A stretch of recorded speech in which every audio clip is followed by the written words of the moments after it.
Hi there. Lisette Model was a strong character who helped to shape the direction of photography, especially during the 1930s and 1940s. But she made an even greater impression on the medium through her teaching. I'll talk about the powerful influence that she had on Diane Arbus, as well as on other photographers like Larry Fink.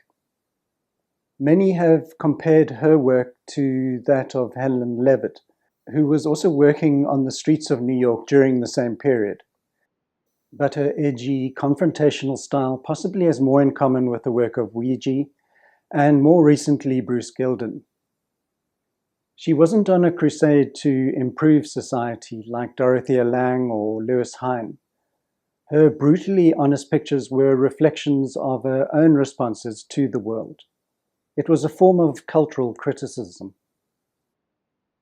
Modell was born into an upper-middle-class family in Austria. They moved in elite Vienna circles that were shaped by the ideas of Freud, the expressionist painters, and avant-garde composers. Unfortunately, her childhood wasn't all rosy. She described her youth as difficult, and she was molested by her father. She studied piano with Arnold Schoenberg, one of the most innovative composers of that period. He was also a painter. From this clip of Schoenberg's String Quartet No. 2, you can get a feel for the intensity of his music. Some of this passion and defiance no doubt rubbed off onto Modell.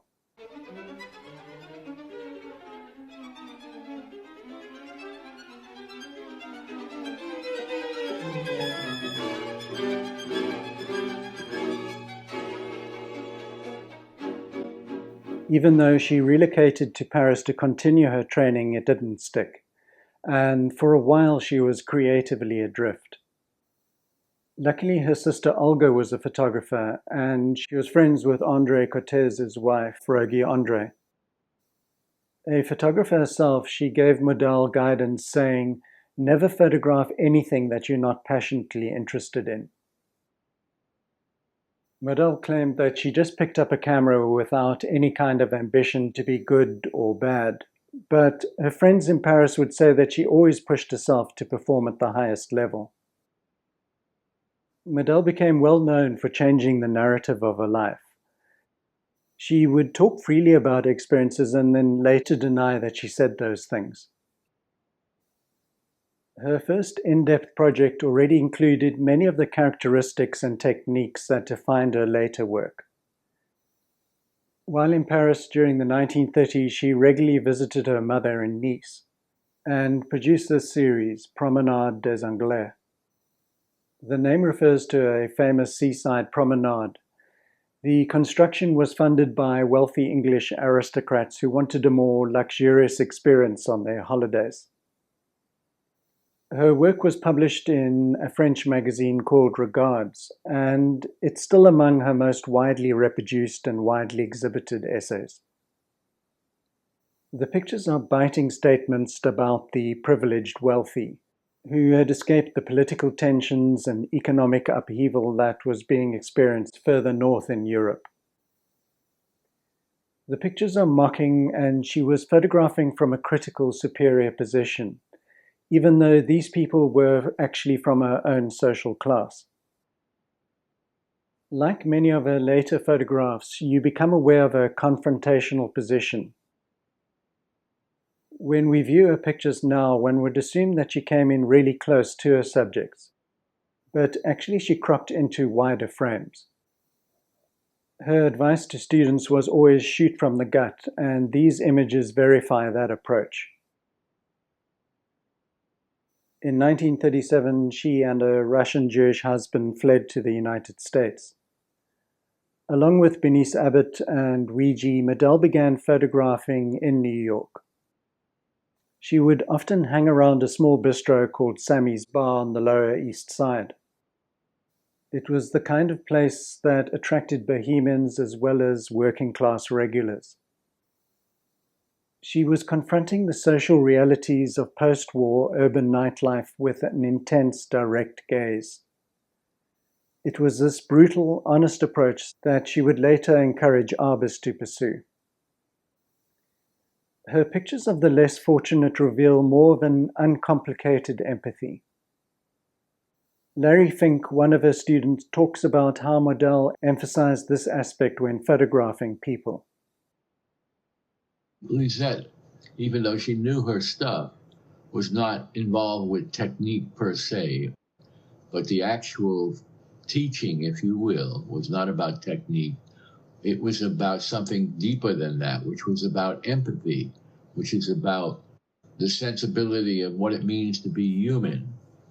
So the idea is not to place judgment upon another's soul, but to look at the entirety of their existence within that moment and then make a picture which is whole. These pictures of storefronts come from a series called Reflections, probably influenced by the work of Eugene Ache. The series explores the psychological complexity and alienation of modern urban life. Her idea about storefronts was very interesting, that everything that was in the storefront window was the presentation of a person's soul of a sort. She's showing us that what we view in the world is a combination of what we project onto things as well as what is reflected back to us. The pictures are therefore a mix of the visual and the psychological. In another series, Running Legs, she would crouch down on the sidewalk of crowded streets and photograph people rushing by.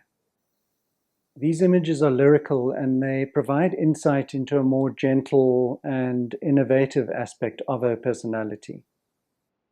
There's none of the bite that one sees in her portraiture.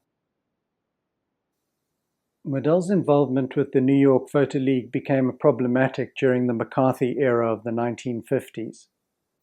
The organization came under scrutiny for possible connections to the Communist Party.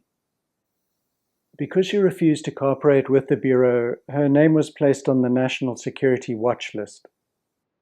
Many of her clients were reluctant to hire someone under FBI suspicion, and she increasingly found it difficult to find work. This was a key reason for her shifting her focus towards teaching.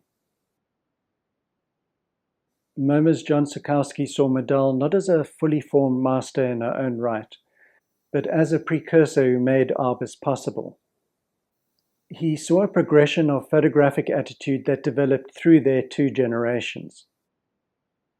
Modell gave Arbus the psychological permission to look, stare, and probe in an unflinching manner. Diane Arbus's husband said that after 3 sessions with Modell, Diane had become a photographer. The classes held at the New School for Social Research seemed at first shocking to Arbus, who had largely led a shielded existence. Modell was sharp-tongued, demanding, and intimidating. Even though there was a 22-year age gap, the two became very close friends. Both had Jewish backgrounds, although not religious. They were brought up in extremely rich families, but then had to scramble about for work to support themselves and their families. Arbus absorbed Modell's approaches and attitudes and was drawn to very similar subject matter. Her portraits were intense and almost claustrophobically real, while her teacher observed her subjects from a little bit more of a distance. Modell would often publicly express her regard for Arbus and her commitment to her work. From the beginning, she started to photograph completely differently from other people. But this difference was a difference she wanted. It was a preconceived difference to be, by all means and under all circumstances, original and unique. And then it had to be explained to her that there are great artists in every era who are so new and so different that nobody can understand them. The ears or the eyes are not used to it. And they may be the ones who really contribute to the medium. As I mentioned earlier, she would often say things that were completely contradictory. She also made comments which sounded more critical of Arbus. In one interview, she hinted that Arbus's work bordered on being pathological and neurotic. It must have been a confusing and exposing period for Modell. Arbus was making huge strides, while her own work was faltering. By this stage, she had given up making prints of her photographs. Arbus was urged to photograph what frightened and unsettled her, and she had to let go of her past politeness and timidity. She learned how to approach strangers with directness, as well as confront the psychological dark sides of everyday life. Modell's mantra was, if you're not afraid of your subjects, you're not photographing. That's quite telling about her attitude. Her photographs provided Arbus with a blueprint for her own explorations. Vulnerability, awkwardness, vanity, and ego were no longer characteristics that one should hide or transcend. They became subjects in and of themselves. I'll take a look at 3 of Arbus's famous images. In 1970, she photographed a giant with his parents at their home in the Bronx. Modell was also drawn to outsiders, and she was particularly fascinated with very large people. Modell taught Arbus to find the aesthetic in the unusual, rather than attempting to beautify the ordinary.